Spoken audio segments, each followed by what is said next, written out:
Pelayaran chingkhatpagi mari leinana Janata dal UC Manipurda matam kharagi matungda yam powerful oiba party mo oirakani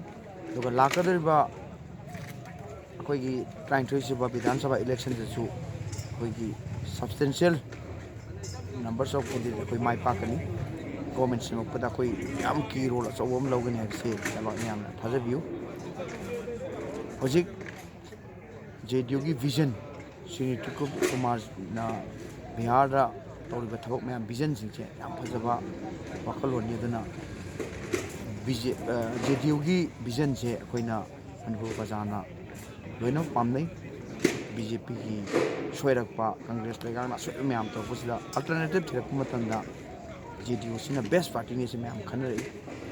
adana hujisi aina praja mayam da ngasi gi final se khakku mali na appeal tawjani amana Thangmeiband praja Singhanatana Manipur praja singchina JDU risu chance ma bibiraga JDU na lengakse kamai tawge habise Manipur praja mayamna madu amtang yengri hadina Manipur praja mayam bu ta khunjai